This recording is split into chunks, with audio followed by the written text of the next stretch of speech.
प्रेम से बोलिए भागवत जी भगवान की जय। भागवत महापुराण की जय। महर्षि व्यास देव की जय। परम श्रद्धेय श्री सुखदेव जी महाराज की जय। परीक्षित जी महाराज की जय। नारद जी भगवान की जय। सौनकादि समस्त ऋषियों की जय। सनक सनंदन सनातन सनत कुमारों की जय। गौ माता की जय। धर्म की जय हो, अधर्म का नाश हो, प्राणियों में सद्भावना हो, विश्व का कल्याण हो। हर हर महादेव। जय जय श्री राधे। वृंदावन बिहारी लाल की जय। संवरिया सरकार की जय। मनमत्थनाथ की जय। बिहारी लाल जी की जय। बांके बिहारी लाल जी महाराज की जय। ब्रजनंदन की जय। वेणु माधव की जय। जय श्री राधे।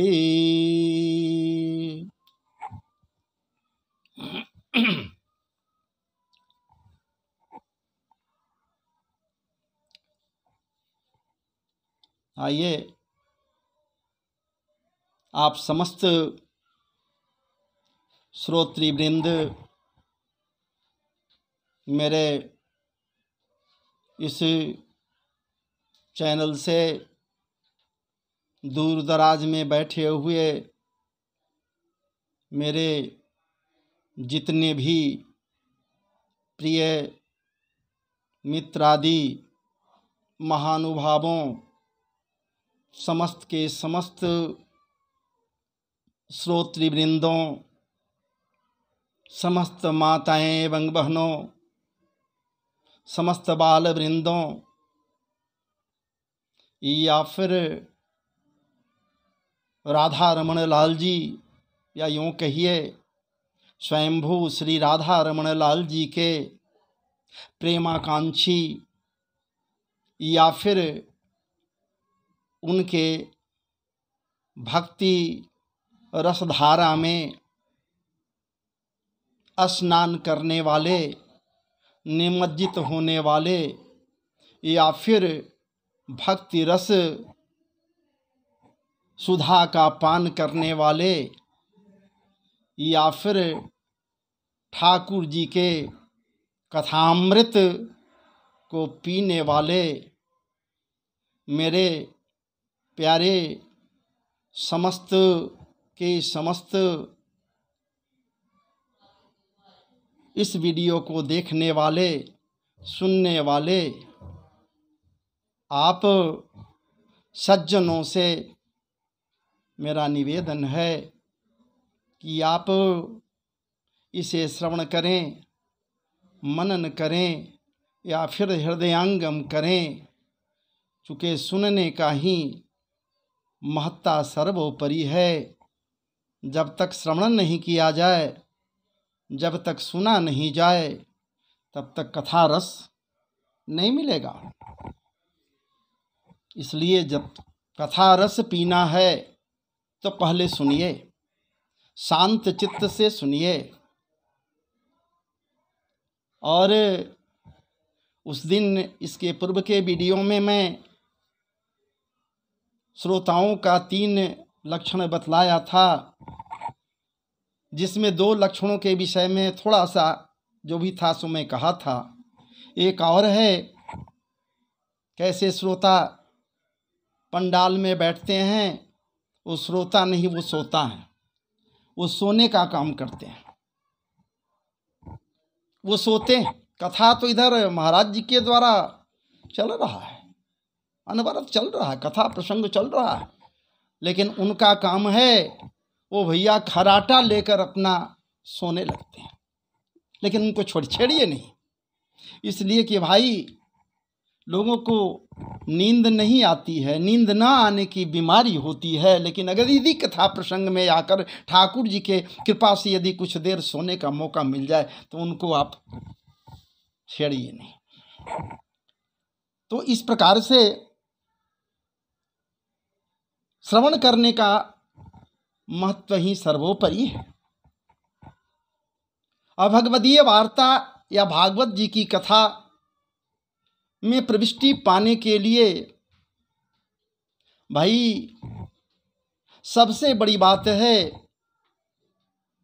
कि कुछ ऐसी चीज़ें हैं, कोई ऐसी बातें, कुछ ऐसी बातें हैं जब तक उससे मुक्त न हो जाए कोई भी, तब तक कथा प्रसंग में नहीं प्रविष्टि पा सकता है, प्रवेश नहीं कर सकता है और कथा अच्छा नहीं लगेगा।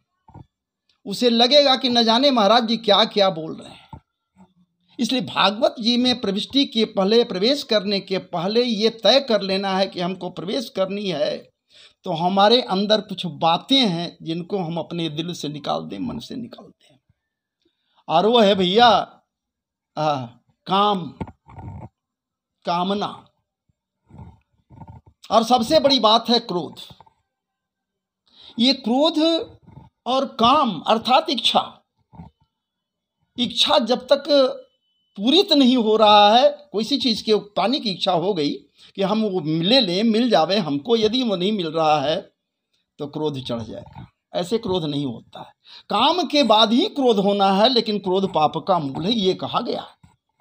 इसलिए कामना या काम और क्रोध, ऐसे तो बहुत सारी बातें हैं जिनको त्याग देने के बाद ही लोग भागवत जी में प्रविष्टि पा सकते हैं।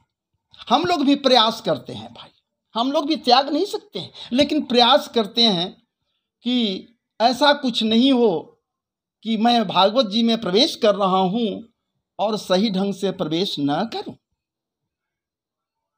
क्योंकि ये प्रेमातिरेक से पूरित है। ये कथा रस कोई सामान्य रस नहीं है, ये वो रस है जिसमें प्रेम ही प्रेम है। इसलिए निश्चित रूप से मैं इन बातों की ओर आपका ध्यान आकृष्ट कराया और भागवत जी में मैं प्रवेश करूं उसके पूर्व भगवत स्वयंभू श्री राधा रमण लाल जी के चरणों में हृदय के कुछ उद्गारों को या फिर उनके नाम संकीर्तन रूपी पुष्प को समर्पित करूं। इसके बाद हम लोग कथा रस में प्रवेश करें। तो आइए हम सब मिलकर राधा रमण लाल जी, भगवान वासुदेव श्री कृष्ण के नाम का कुछ क्षण के लिए संकीर्तन कर लें।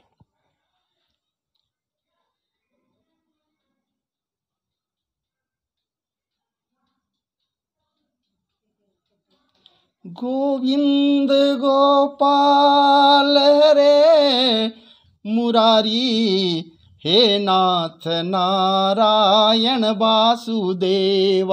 श्री कृष्ण गोविंद हरे मुरारी, हे नाथ नारायण वासुदेव। श्री कृष्ण गोविंद हरे मुरारी, हे नाथ नारायण वासुदेव। श्री कृष्ण गोविंद हरे मुरारी, हे नाथ नारायण वासुदेव। श्री कृष्ण गोविंद हरे मुरारी, हे नाथ नारायण वासुदेव। हे नाथ नारायण वासुदेव।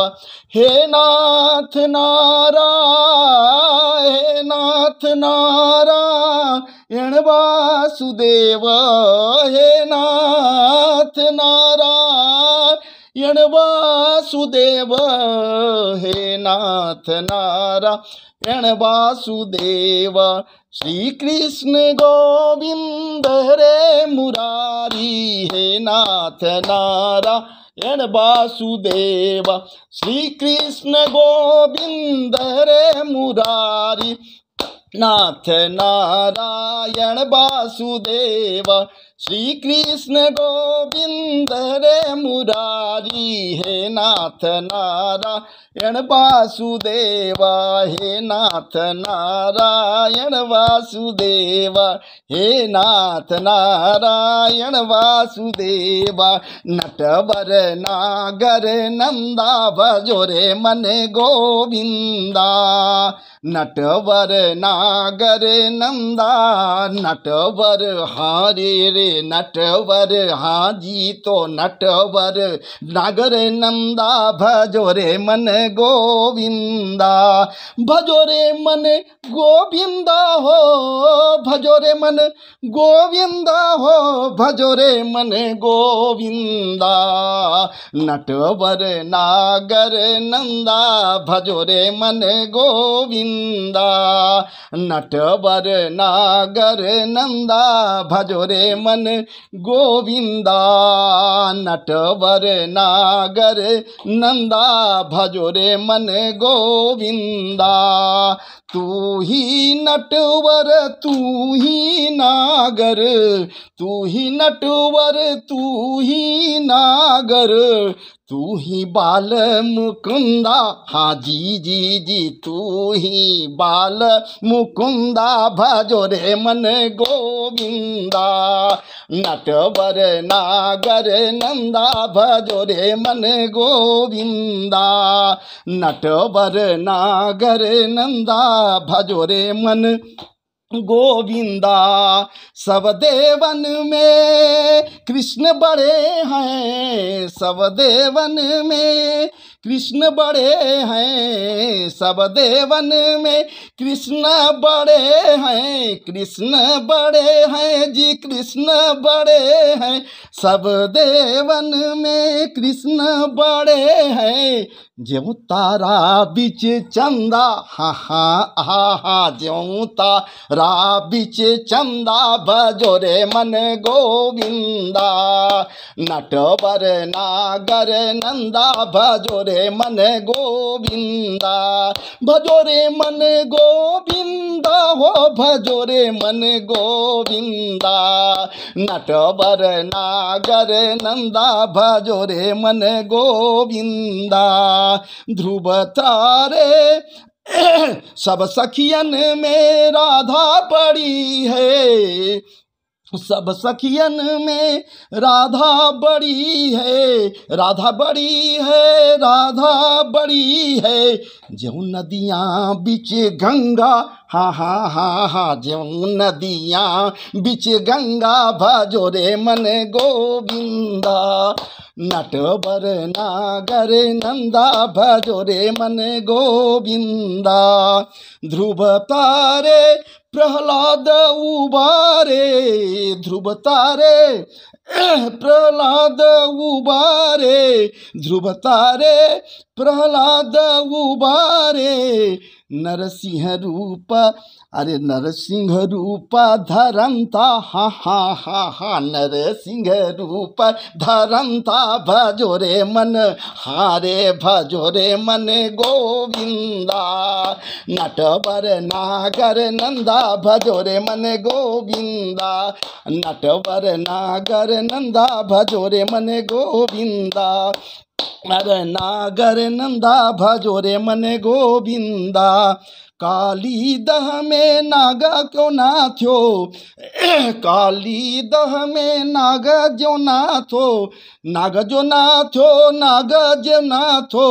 फन फन अरे फन फर निरत करमता अरे फन फन निरत करमता भजो रे मन गोविंदा।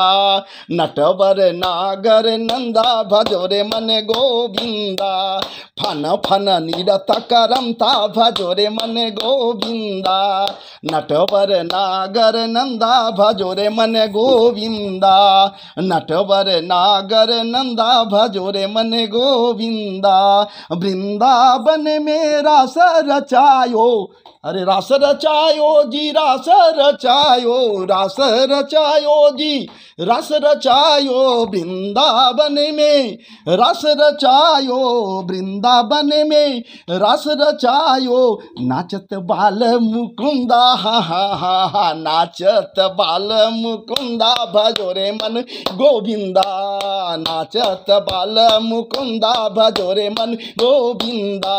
नटवर नागर नंदा भजो रे मन गोविंदा, नटवर नागर नंदा भजो रे मन गोविंदा, नटवर नागर नंदा भजो रे मन गोविंदा।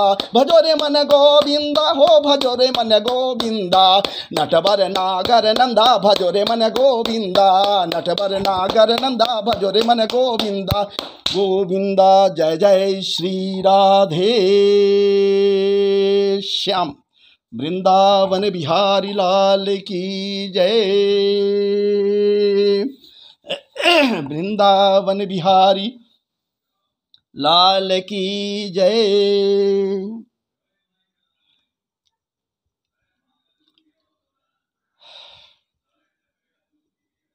तो आइए अब हम भागवत जी में प्रवेश करें। उसके पूर्व गुरुदेव को याद करें। गुरुर् ब्रह्मा गुरु विष्णु गुरुदेव महेश्वर, गुरु साक्षात परब्रह्म तस्मै श्री गुरुवे नमः। अखंड मंडलाकारं व्याप्तं येन चराचरं तत्पदं दर्शितं येन तस्मै श्री गुरुवे नमः। वक्रतुंड महाकाय कोटिसूर्य समप्रभ निर्विघ्नं कुरु मे देव, सर्वकार्येषु सर्वदा। हिमाद्री तनयां देवीं वरदां शंकर प्रियां, लंबोदरजननीं गौरीमावाहयाम्यहं। गणेशाम्बिकाभ्यां नमः, ओं गणेशाम्बिकाभ्यां नमः। कृष्णाय वासुदेवाय हरे परमात्मने प्रणतक्लेशनाशाय गोविंदाय नमो नमः। ओम सच्चिदानंद रूपाय विस्फोटपत्यादिहेतवे तापत्रय विनाशाय श्रीकृष्णाय वयं नुमः। यं प्रव्रजन्तमनुपे तमपेतकृत्यं द्वैपायनो विरह का तरया जुहाव। पुत्रेति तन्मयतया तर्वोऽभिनेदुस् तं सर्वभूत हृदयं मुनिमानतोऽस्मि। बर्हापीडं नटवर बपु कर्णयो कर्णिकारं, बिभ्रतवासः कनककपिशं वैजयन्तीं च मालां। रन्ध्रान् वेणुरधरसूधया पूरयन् गोपवृन्दै, बृन्दारण्यं सपदरमणं प्राविशद्गीतकीर्तिः। अहो बकीयं अस्तनकालकूटं जिघांसया पायदप्यसाध्वी लेभे गतिंधा त्रुचितां तत्वन्यं कं वा दयालं शरणं व्रजेम। ओम श्री कृष्णाय नमः, वासुदेवाय नमः। नारायणं नमस्कृत्यं नरं चैव नरोत्तमं देवीं सरस्वतीं व्यास ततो जयमुदीरये।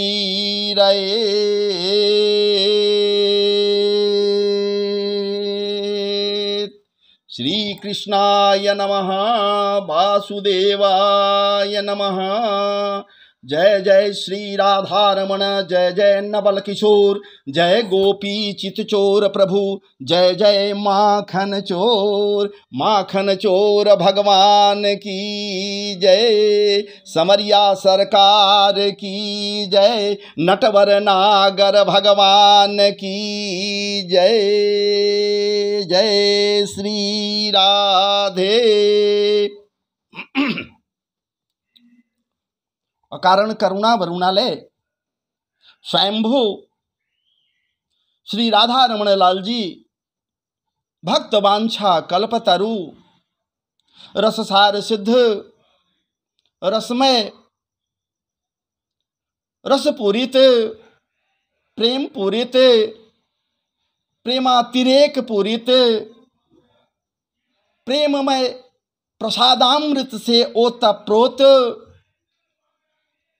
प्रेम पराग का परिवर्षण करने वाले बालमुकुंद बांके बिहारी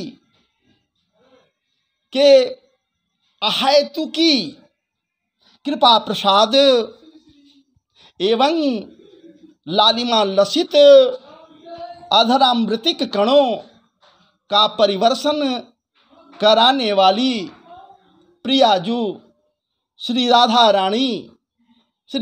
रानी के महाराज जी अनुकंपामृत से सने ओतप्रोत स्निग्धित कृपा प्रसाद से ओतप्रोत होकर आज पुनः मैं आप समस्त श्रोतृवृंदों, भक्त वृंदों के आश्रय में बैठकर और अपने हृदय में श्री ठाकुर जी के सामीप्यता को महसूस करते हुए, क्योंकि ठाकुर जी के समीप ही तो हम बैठे हुए हैं, हृदय में ठाकुर जी बैठे हुए हैं तो उनके समीप हम बैठे हुए हैं, तो हृदय में बैठे हुए विराजमान वो सर्वसंपन्न सर्वेश्वर ठाकुर जी के आश्रय में बैठकर उनके कृपामृत को पीने की चाहत में आप सबके बीच में बैठकर पुनः भागवत भागीरथी में प्रवेश करने के लिए प्रयासरत हूँ। आप सबों को भागवत कथामृत का पान कराने के लिए तत्पर होकर बैठा हूँ।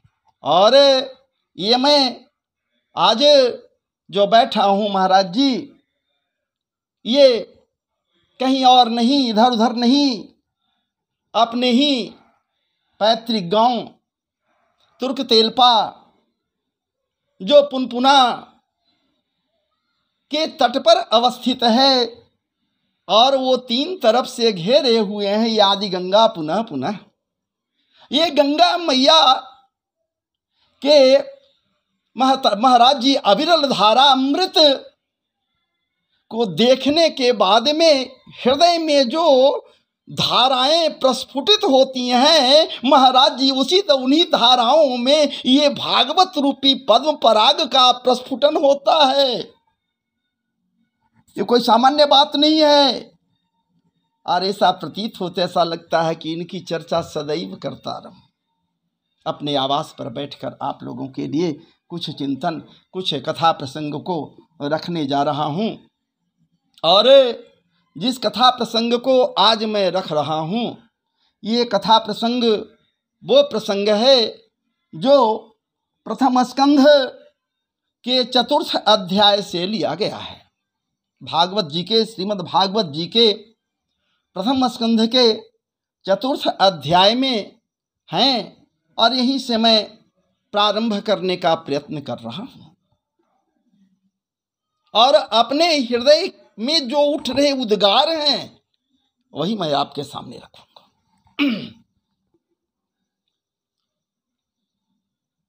यहां इस कथा में, इस अध्याय में ये आया है कि महर्षि वेदव्यास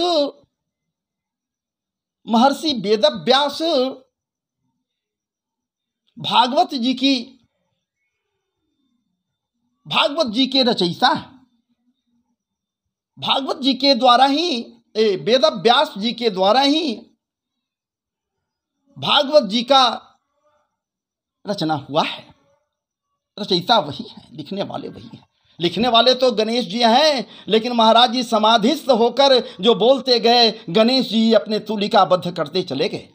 ये बात तो एक अलग है। लेकिन भागवत जी की बात अगर है तो इसके पहले चलिए मैं वहां लेकर चलूं आपको कि ये व्यासदेव कोई सामान्य नहीं है। कोई सामान्य नहीं है। व्यासदेव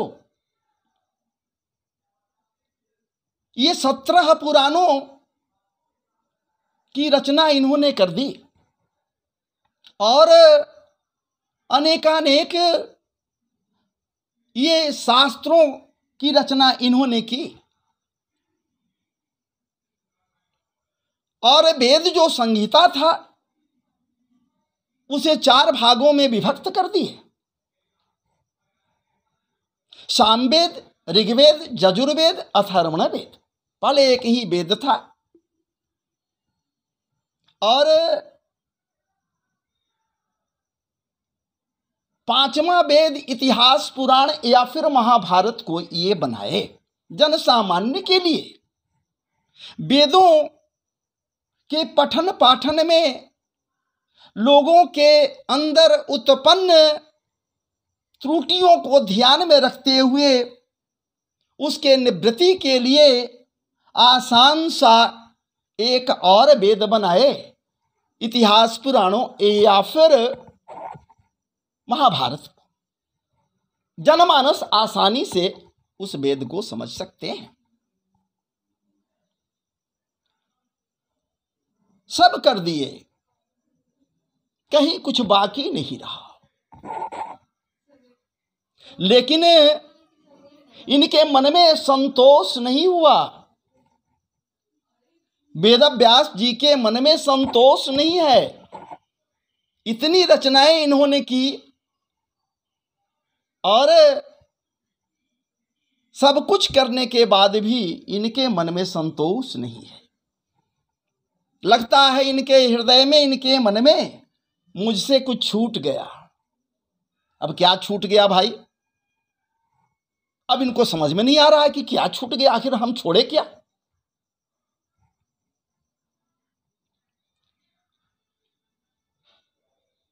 अब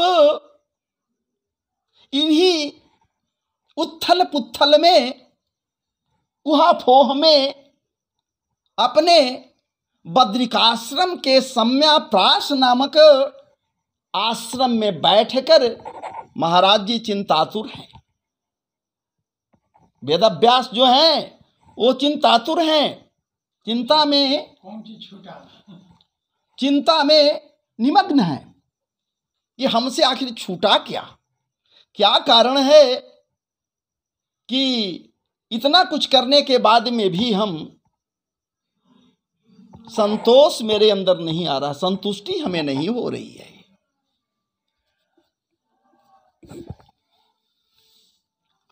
इसलिए चिंतातुर है, चिंता में निमग्न है, चिंतित है। और जब चिंतित है उसी समय उनके समक्ष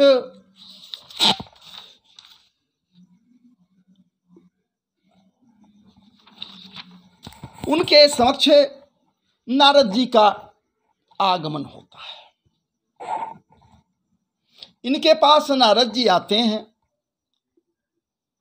दंड प्रणाम आदि जो कुछ भी है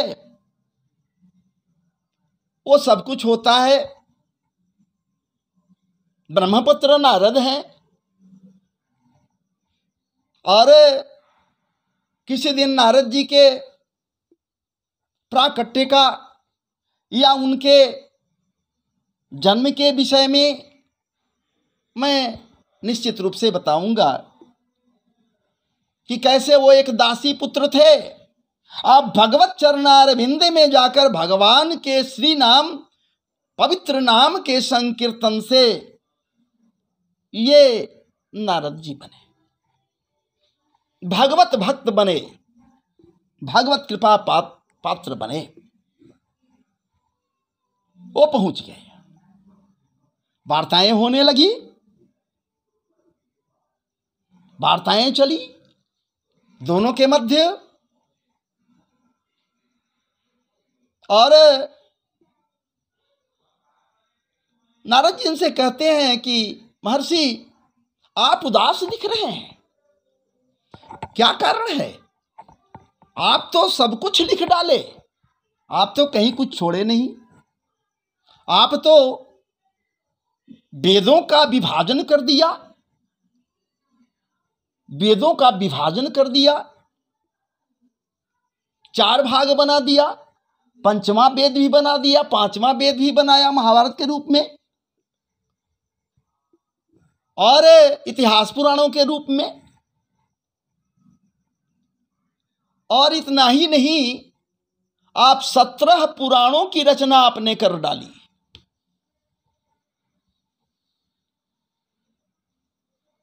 और अनेकानेक शास्त्र पुराणों श्रुतियां आदि सबके ही सब में आप बिल्कुल सिद्धस्थ होते हुए और सबका हिसाब किताब ठीक कर दिया।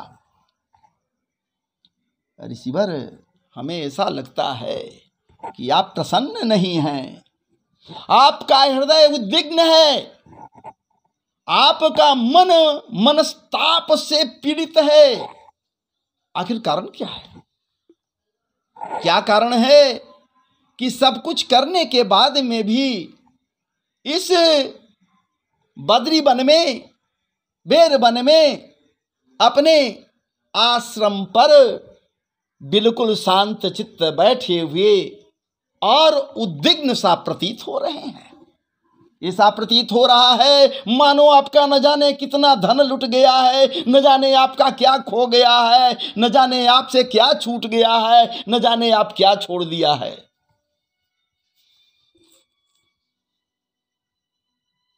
जब इन बातों को महर्षि के समीप नारद जी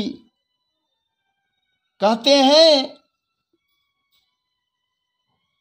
इन बातों को, हालांकि ऐसी बात नहीं है कि नारद भगवान, नारद जी सर्वत्र भ्रमण करने वाले हैं। अजी महाराज जी, नारद जी तो वो हैं कि मुख को देखकर ही किसी के विषय में बतला सकते हैं किस लिए ये चिंतातुर है। वो नहीं समझ रहे हैं, लेकिन फिर भी ऋषि के मुख से सुनना चाहते हैं। अब यहां पर इसी बात के लिए महर्षि वेदव्यास कहते हैं, ओ वेदव्यास जो पराशर नंदन है, वो सामान्य नहीं है, वो वेदव्यास हैं। अरे व्यास तो एक पद है महाराज जी, व्यास एक पद है, पोस्ट है, वास्तविक नाम तो इनका कृष्ण द्वैपायन है। और अनेकानेक लोग वेदव्यास हुए, अनेकानेक अनेकों नाम से विख्यात हुए। मैं वहां नहीं जाना चाहता हूं, लेकिन यहां इनका नाम है कृष्ण द्वैपायन है। और महाराज जी ये वेदव्यास कहते हैं, इनसे व्यास जी कहते हैं कि ऋषि प्रवर, अरे नारद जी, अरे आपसे ज्यादा कहां कोई भ्रमण करता, कहीं जाता थोड़े है। आप तो वहां भी जाते हो जहां कोई नहीं जाता, जहां जाने के लिए विचार करता है फिर भी वहां नहीं पहुंच सकता, वहां आप जाते हो। न जाने कितने कितने जोग जत्न आदि करते करते थक जाते हैं लोग। कत चतुरानन मरी मरी जावत नतुआ आदि अवसाना, जिसका आदि और अवसान, जिसका अंत और आदि का पता नहीं है, वहां भी तुम चले जाते हो। कोई ऐसा क्षेत्र नहीं है, कोई ऐसा जगह नहीं है जो तुम नहीं जाते हो। नारद भक्त, तुमसे क्या छिपा हुआ, तुम ही हमको बतलाओ, तुम ध्यान दो और तुम ही हमको मार्ग बतलाओ, मार्ग प्रशस्त करो कि आखिर क्या कारण है, किस कारण से मेरा मन अशांत है। एक क्षण के लिए नारद जी अपने नेत्र को मूंद लिए, आंखें बंद किए, ध्यानस्थ हुए। पुनः वो नेत्र खोलने के बाद ऋषि प्रवर के समीप कहते हैं, समक्ष कहते हैं कि मैं समझ गया, मैं जान गया, मैं जान गया। क्या कारण है कि आप उद्विग्न हैं, आपके चेहरे पर असंतोष है, ये मैं समझ गया। कहते हैं कि जब आप समझ गए ऋषिवर, आप जान गए, तो आप हमें ये बताइए कि क्या कारण है? कारण क्या है? उस कारण को हमें ये स्पष्ट हो करते हुए बताइए कि आखिर किस कारण से हमें ऐसा महसूस हो रहा है, कारण क्या है? यहां पर भागवत जी में आया है, श्री नारद उवाच। लेकिन इसके पहले इसमें नारद जी से ये व्यास जी पूछते हैं, अस्तेव मे सर्वमिदं त्वयोक्तं तथापि नात्मा परितोष्यते मे तन्मूलव्यक्तमगाधबोधं प्रेक्षामहे त्वात्मभवात्मभूतं स वै भवान् वेद समस्तगुह्यमुपासितो जतपुरुषः पुराणः परावरेशो मनसैव विश्वं सृजतबात्यातिगुणरसङ्गः त्वं पर्यटन्नरकैव त्रिलोकी मन्तश्चरो वायुरिवात्मसाक्षी परावरे वह निधर्मतो व्रते अस्नातस्य मे न्यूनमलं विचक्ष। वही बात जो मैं पूर्व में कहा, बात वही है। आप हर जगह भ्रमण करते हो नारद जी, आप हर जगह भ्रमण करते हो, आपसे कोई चीज छिपा हुआ नहीं है। भाव यही है कि आप हमें यह स्पष्ट करें कि आखिर क्या कारण है कि इतने पुराणों की रचना, इतने कुछ करने के बाद में भी मेरा संतोष मन में नहीं हो रहा है, क्या कारण है? अब जब इस तरह की बातें जब नारद जी से पूछते हैं, तब नारद जी उनको कहते हैं, बतलाते हैं, क्या मुनिवर आप सब कर दिया, सब कुछ कर दिया, लेकिन व्यर्थ हो गया। क्यों? इसलिए तो आपको असंतोष है। अरे महाराज जी, अपने कृत्यों में, अपने कार्यों में, अपनी रचनाओं में, 17 पुराणों में या जो कुछ भी रचना किए, उसमें भगवान के निर्मल जसों का गान आप नहीं किया है। परमात्मा के, भगवान के निर्मल जसों का आप गान नहीं किया है।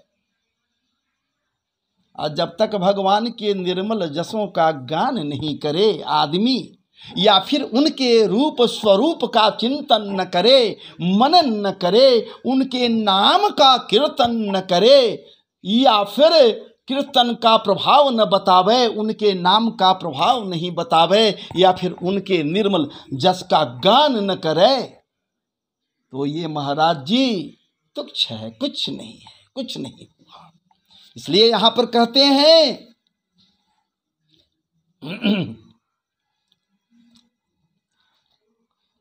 भगवानुदीत प्रायं जसो भागवतो मलम् येनैवासौ न तुष्यते मन्यतदर्शनंखिलम् यथा धर्मादयश्चार्था मुनिवर्यानुकीर्तता न तथा वासुदेवस्य महिमा ह्यनुवर्णितः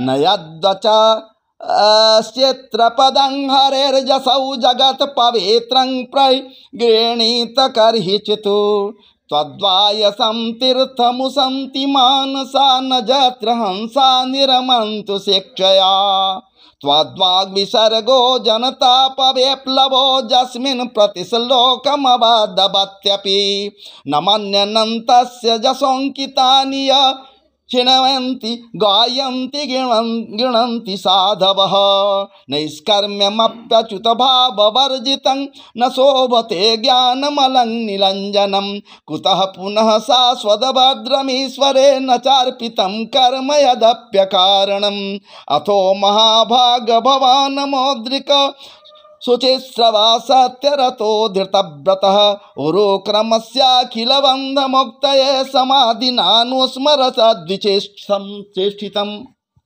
कहते हैं व्यास जी आप मेरे लिए श्रद्धेय हैं, परम विद्वान हैं, आप से मैं क्या कहूं। लेकिन सुनिए, आपने भगवान के निर्मल जस का गान प्रायः नहीं किया। मेरी ऐसी समझ है, हमारी मान्यता है कि जिससे भगवान संतुष्ट नहीं होते, भगवान जिन बातों से सुखी नहीं होते, संतुष्ट नहीं होते, वह ज्ञान या शास्त्र अधूरा है। सब कर दिए, लेकिन जो कुछ कर रहे हैं, पूजा पाठ आदि जो कुछ कर रहे हैं, उनके लिए कर रहे हैं, निवेदन कर रहे हैं, वो अशुद्ध तरीके से कर रहे हैं। यदि वो संतुष्ट नहीं हो रहे हैं तो ये सब के सब क्या है? अधूरा है, इसका कोई महत्व नहीं रह जाता है। आपने धर्म आदि पुरुषार्थों का जैसा निरूपण किया, भगवान श्री कृष्ण की महिमा का वैसा निरूपण नहीं किया। सबका निरूपण आपने किया, लेकिन भगवान के चरित्र का निरूपण आप नहीं किया। ठाकुर जी के लीला रस का पान आप नहीं किया, और न लोगों को लीला रस का पान कराने का प्रयास किया। लीला रस का पान आप नहीं कराया। इसलिए जिस वाणी से, चाहे वह रस भाव अलंकार आदि से युक्त हो, क्यों न हो, जगत को पवित्र करने वाले भगवान श्री कृष्ण के यश का कभी गान नहीं होता। वह तो समझ लीजिए वैसी बातें उच्छिष्ट के समान है, बायस के समान है, घूरे पर फेंके गए भोज्य वस्तुओं के समान है, खाने की वस्तुओं के समान है, जो घूरे पर फेंक दिया गया और जिसे कौवे खाते हैं। कौवे के ग्रास के समान वो बातें हैं जिन बातों को श्री ठाकुर जी को प्रसन्न नहीं है, ठाकुर जी के प्रसन्नता के लिए जिन बातों को नहीं कही जा रही है। इसलिए ये बेकार की बात है। सब कर दिया है, आप सब कर दिया, पिताजी पिताजी पिताजी, माताजी माताजी, आगे अरे अरे क्या बोला है रे, मामला खत्म।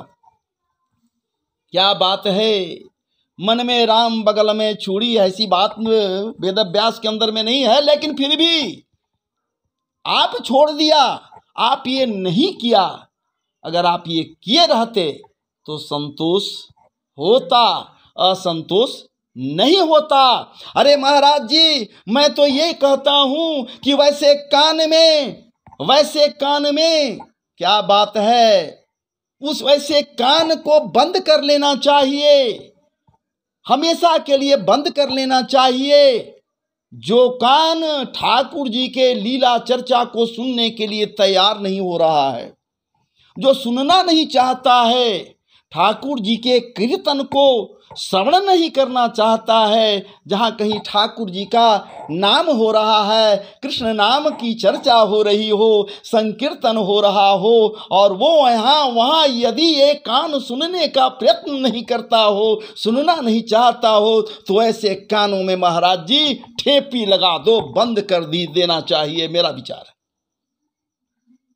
भगवत नाम की चर्चा अगर कान में नहीं जाए, ऐसी कोई बात नहीं। और आगे बढ़ूं तो यहां तक मैं कहना चाहता हूं कि अजी महाराज जी, नरेश्वर, जो मुख हरि नाम का संकीर्तन न करे, हरि नाम के लीला चर्चा का गान न करे, ठाकुर जी के नित्य स्वरूप का चिंतन न करे, मनन न करे, उस मुख में महाराज जी अपने हाथों से सिराई कर देना चाहिए, मुख को सदा सदा के लिए बंद कर देना चाहिए। ये रसना, ये जिह्वा जिसका काम है महाराज जी बोलना, आवाज इसी के द्वारा बाहर निकल, यह रसना। अरे रसना महाराज जी पवित्र हो जाता है, ये रसना इतना पवित्र हो जाता है कि हरि नाम संकीर्तन यदि किया जाए, ठाकुर जी के नाम का उच्चारण किया जाए, इस मुख से यदि भगवत नाम का संकीर्तन किया जाए तो ये रसना, ये जिह्वा पवित्र हो जाता है, ये जिह्वा पवित्र हो जाता है। अब आप सोच लीजिए, ये मुख पवित्र हो जाता है, लेकिन लोग क्या करते हैं भैया, इस मुख से गंदे गंदे बातों को अपने मुख से बाहर निकालते हैं, गंदी बातें बोलते हैं। अब आप सोच लो, जब ऐसी बातें हैं महाराज जी, ऐ ऋषि प्रवर, तो ऐसे मुख का क्या प्रयोजन? इस मुख का क्या प्रयोजन? प्रयोजन तो वैसा मुख हो जिस मुख से भगवत नाम का कीर्तन किया जाए। हरे कृष्णा कृष्ण कृष्ण हरे हरे, हरे रामा राम राम हरे हरे। महाराज जी इसका संकीर्तन यदि सदैव करे तो मूल मंत्र है, इससे बड़ा मंत्र और कोई हो ही नहीं सकता। और तो और इन नेत्रों की बात कही जाए, आंखों की बात कही जाए। अजी महाराज जी, जो ये आंखें ठाकुर जी के लीला से सजाए गए झांकी, ठाकुर जी के अलौकिक अद्वितीय महाराज जी अति सुंदर सुरभ्य सौंदर्य संपन्न उस झांकी को जो आंखें देखना नहीं पसंद करते हैं, उन आंखों को सूर हो जाना चाहिए। महाराज जी उनकी आंखें चली जाना चाहिए, उससे अच्छा है कि वो अंधे हो जाए।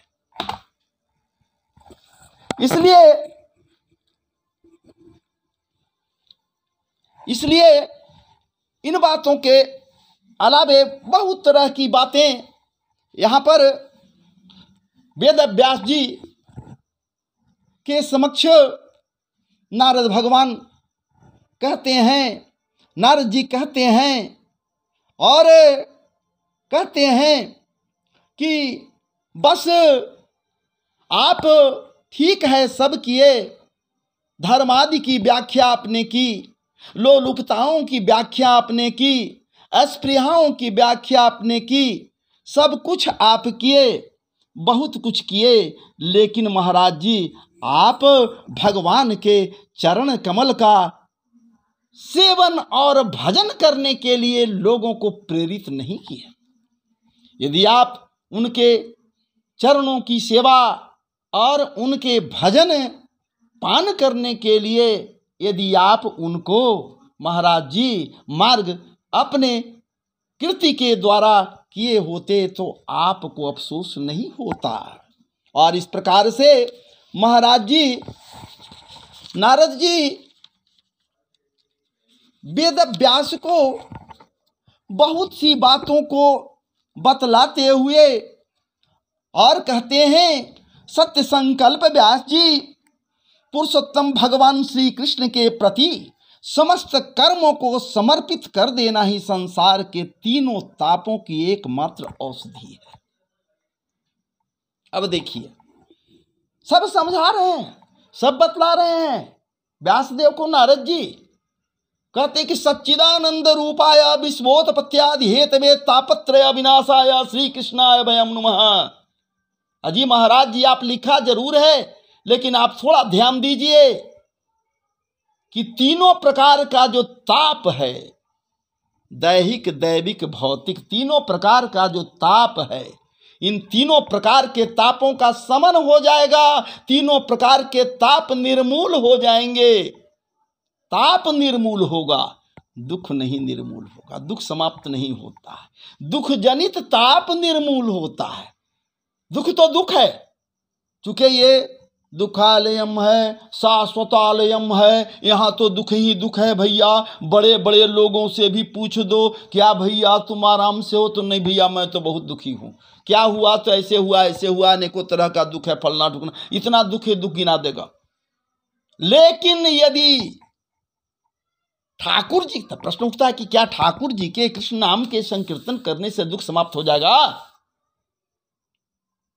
अरे भैया, किसी का दुख समाप्त हुआ है कि तेरा दुख समाप्त हो जाएगा? किसी का दुख नहीं समाप्त होगा, दुख अपने स्थान पर रहेगा। हाँ, दुख की अनुभूति नहीं होगी, दुख को महसूस नहीं करोगे। दुख जनित जो ताप है, तीनों प्रकार के जो ताप हैं, दुख भी 3 प्रकार का है ना भैया, दैहिक, दैविक, भौतिक। ये दुख जो हैं उससे जो उसको महसूस नहीं करोगे भगवान के नाम लेने से। जितने देर यहाँ बैठकर कथा प्रसंग में बैठे हुए हो, कोई भी बैठे कथा प्रसंग में, मुझे बताए कि क्या उसके दिमाग में दूसरा कुछ बातें आती हैं?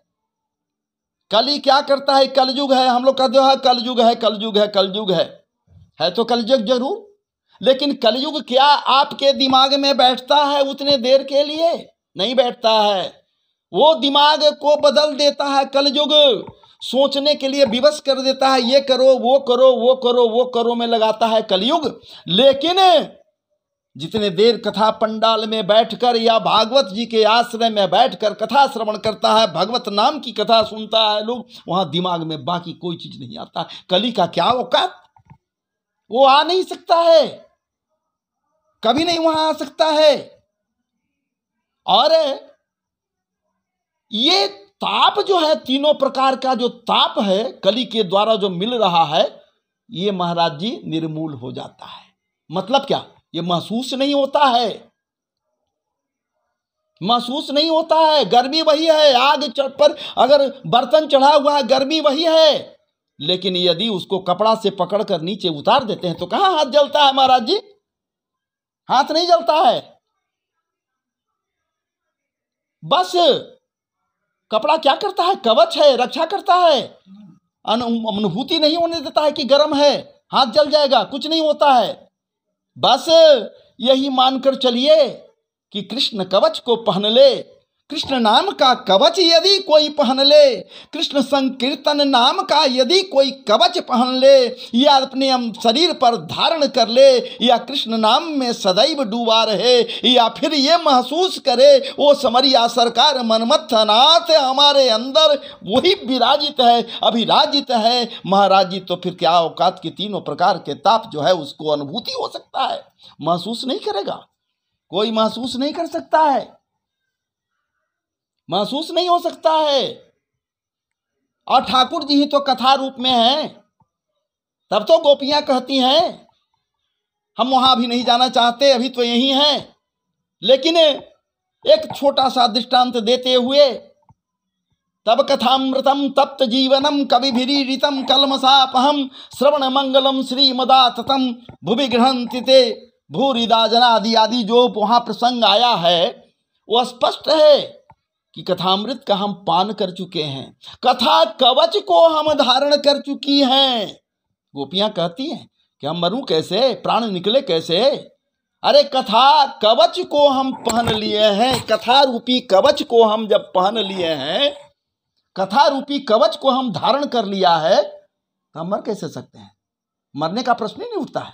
कहने का मतलब यहां पर कि व्यासदेव से नारद जी यही कह रहे हैं कि इससे बड़ा औषधि, रसायन, रसायन महाराज जी, ये दवा, तीव्र दवा, तेज दवा, ये महाराज जी प्रभावकारी दवा और कोई हो ही नहीं सकता है, कोई औषधि नहीं हो सकता है जितना कि कृष्ण नाम का औषधि है। हरे कृष्ण हरे कृष्ण हरे कृष्ण हरे कृष्ण। तो क्या सब काम धाम छोड़ करके हरे कृष्ण में लगे रहोगे? नहीं भैया, सब काम करते रहो, लेकिन भीतर भीतर हरे कृष्ण भी चलते रहे, ये अनवरत चलते रहे। ये जब चलेगा तब सब ठीक होगा। और इस प्रकार से, और मैं और कहाँ तक आपको बताऊं, इस प्रकार से यहाँ पर उनको कह रहे हैं, ठीक कह रहे हैं, नारद जी कह रहे हैं उनसे, व्यासदेव से, कि देखिए उस सबसे बड़ी बात है कि एक मंत्र मैं आपको बतलाता हूं, आप इसे ध्यान में रखिए, भूलिए नहीं। का नमो भगवते तुभ्यम, ये व्यासदेव को नारद जी बतला रहे हैं ये व्यासदेव को बतला जरूर रहे हैं, लेकिन हम सबों के लिए ये बतला रहे हैं, सबों को ये ध्यान में रखनी चाहिए। नमो भगवते तुभ्यं वासुदेवाय धीमहि प्रद्युम्नाय निरुद्धाय नमः संकर्षणाय च। इस मंत्र को अपने ध्यान में रखिए। आप बस सदैव भगवान वासुदेव श्री कृष्ण, प्रद्युम्न, अनिरुद्ध आदि जितने भी हैं सबका ध्यान करते रहिए। और ध्यान करते हुए आप एक काम कीजिए कि कोई ऐसी रचना आप रचिए, कोई ऐसा कुछ लिखिए, कोई ऐसा ग्रंथ बनाइए जिसमें भगवत चरणारविंद का सेवन हो या सेवन करने का मार्ग प्रशस्त हो। तमाप्यदब्धा श्रुतभे श्रुतं विभो समाप्यते येन विदां विभूषितम् आख्याहि दुःखैर्मुहुर्दितात्मनां संक्लेश सन्निर्वाणमुसन्तिं नान्यया।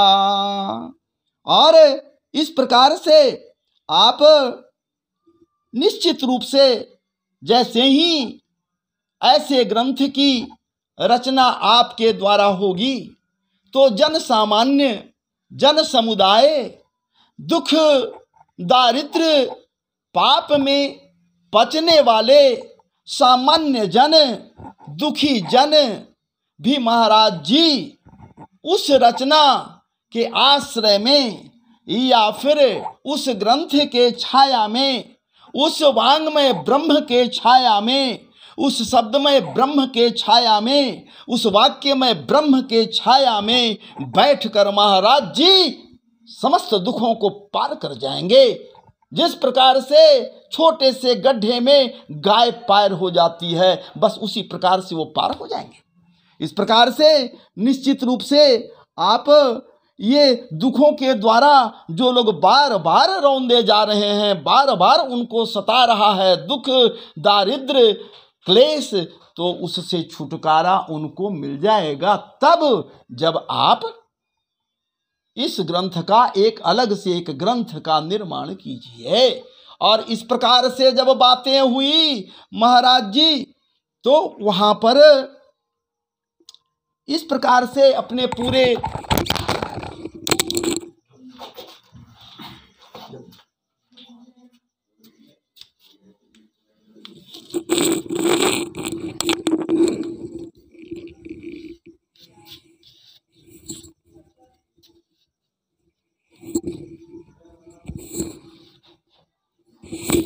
इस प्रकार से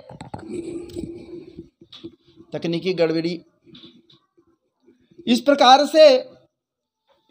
से वो नारद जी वेद व्यास जी को पूरी तरह से हर बातों के विषय में अपने हृदय के समस्त उद्गारों को अपने ज्ञानांजन से उनके नेत्रों को महाराज जी रंग दिए और कहिन कि अब आप तैयार कीजिए, क्योंकि भगवत नाम जो है उससे बड़ा और कुछ है ही नहीं। अब मैं आज हूं जिस जगह पर, मैं नारद हूं, मन की गति से जहां पाता वहां जाता हूं। कोई ऐसा जगह नहीं है जहां मैं नहीं जाता। कहने वाले लोग बहुत तरह से मेरे विषय में कहते हैं, कहने दीजिए, लेकिन मुनिवर मैं जन कल्याणार्थ कहीं भी जाता हूं, जो करता हूं जन कल्याणार्थ करता हूं। और हमारा जीवन का जो चरित्र है वो मैं आपके समक्ष रख रहा हूं। जब उसे आप श्रवण करेंगे तब भगवान नाम रस के विषय में आपको समझ में आ जाएगा कि भगवान नाम रस की क्या महत्ता है। और इस प्रकार से आज अब हम यहीं पर विराम ले रहे हैं। पुनः अगले वीडियो में नारद जी के कल पुनः बैठूंगा और नारद जी के पूर्व चरित्र का शेष भाग आदि जो कुछ है आपके समक्ष रखूंगा। तो आइए, अब मैं समाप्त नहीं कर रहा हूँ कथा। कथा समाप्त थोड़े होता है, कथा तो निरंतर अनवरत अबाध गति से चलते रहता है।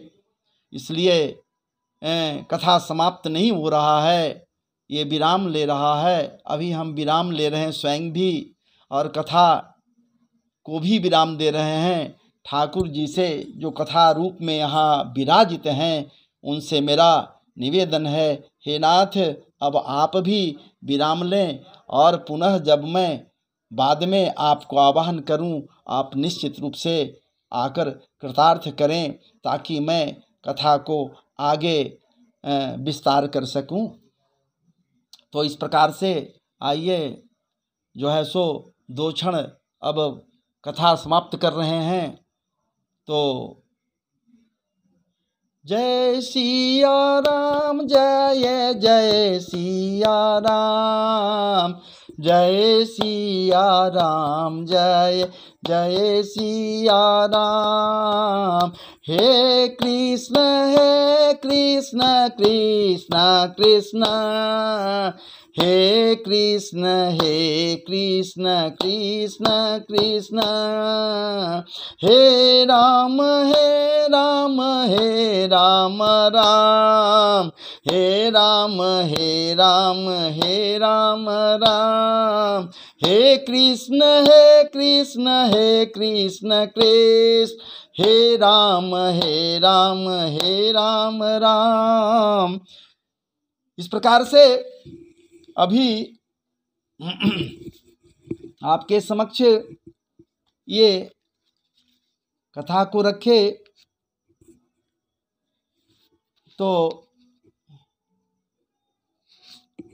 आइए 2 क्षण के लिए हम लोग ब्रज की महिमा, ब्रजधूली की महिमा, वृंदावन जाने के लिए बहुत लोग विचार करते हैं वृंदावन जाऊं, लेकिन वृंदावन जाइए तो जाने के बाद क्या कीजिए भैया, सबसे पहले जैसे ही उतरिए ब्रजधाम में, वैसे ही वहाँ के धूल को निकालिए और अपने ललाट पर लगाइए। धूल कण को लगाइए, उसके रज को, ब्रज रज को लगाइए। बड़ा ब्रज रज बड़ा ही पवित्र रज है, धूल है, और उसी की महत्ता के विषय में यहाँ पर एक भजन के द्वारा मैं आपके समक्ष रख रहा हूँ, जो मेरे द्वारा रचित नहीं है, किसी भक्त के द्वारा ये भजन रचित है। और न साज है न बाज है भैया, न साज न बाज, लेकिन आवाज है, और भीतर से जो हृदय का झंकार है ठाकुर जी के प्रेरणा से, वही तो एक साज है, वही बाज है। इसलिए आवाज के साथ आप लोगों के समक्ष मैं रख रहा हूँ। तो आइए, श्री कृष्णाय नमः वासुदेव। तेरी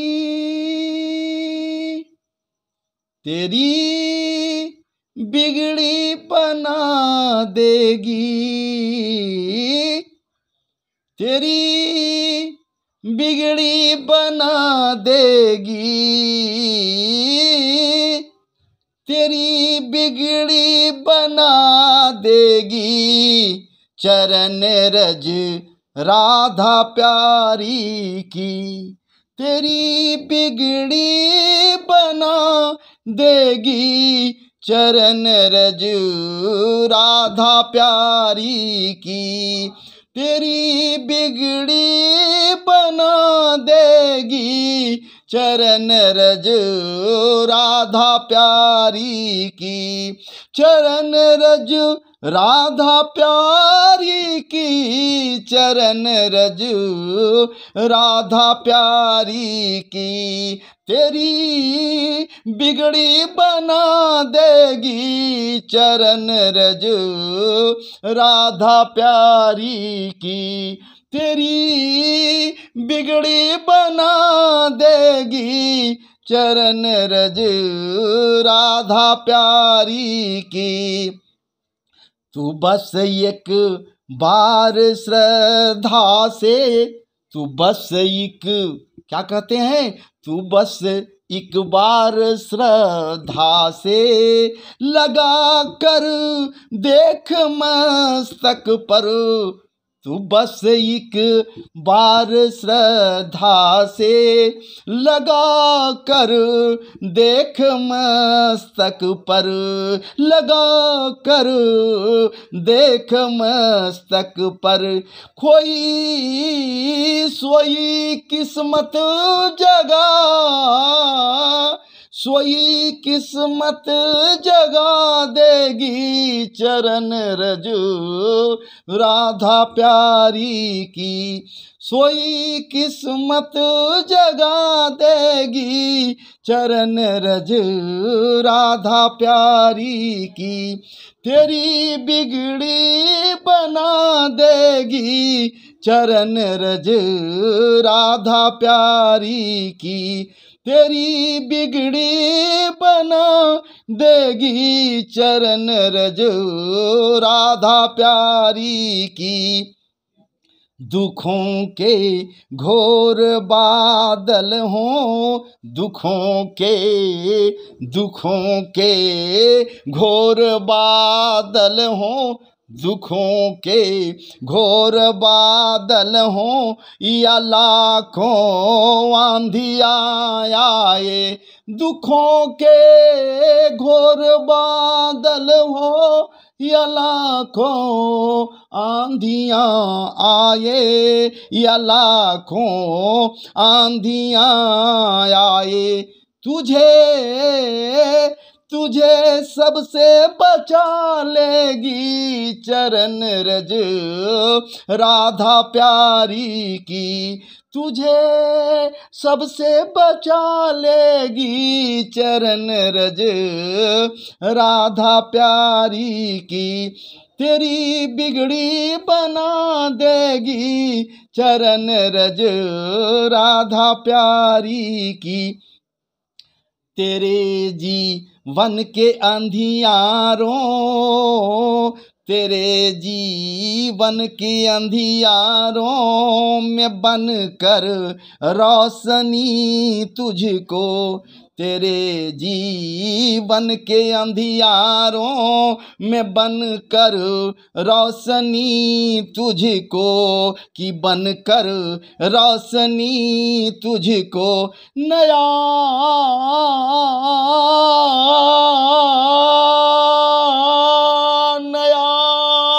नया रास्ता दिखा देगी चरण रज राधा प्यारी की। नया रास्ता दिखा देगी चरण रज राधा प्यारी की। तेरी बिगड़ी बना देगी चरण रज राधा प्यारी की। तेरी बिगड़ी बना देगी चरण रज राधा प्यारे जी। राधे राधे राधे राधे जय जय राधे राधे राधे राधे राधे राधे राधे जय राधे श्री राधे राधे राधे राधे राधे राधे जय जय श्री राधे राधे जय राधे राधे राधे राधे राधे राधे राधे राधे राधे जय राधे राधे राधे राधे जय राधे राधे राधे राधे जय राधे राधे जय जय श्री राधे जय जय श्री राधे जय जय श्री राधे श्याम। वृंदावन बिहारी लाल की जय। कृष्ण कन्हैया लाल की जय। गोपाल जी महाराज की जय। गिरिराज धरण भगवान की जय। गोपेश्वर महादेव की जय। राधा रमण लाल जी महाराज की जय। बांके बिहारी लाल जी महाराज की जय। पवन सुत हनुमंत लाल जी महाराज की जय। बजरंग बली की जय। महावीर जी की जय। जय सीताराम जय जय सीताराम जय जय सीताराम। हर हर महादेव। शंभु कैलाशपति भोलेनाथ डमरू वाले नीलकंठ त्र्यंबकम जामहे सुगंधिम पुष्टिवर्धनम उर्वारुकमेव बंधनान मृत्योर्मुक्षीयमामृता श्री शाम सदा शिवाय नमः। भागवत जी भगवान की जय। भागवत महापुराण की जय। श्रीमन नारायणाय नमः, नारायणाय नमः, नारायणाय नमः, नारायण।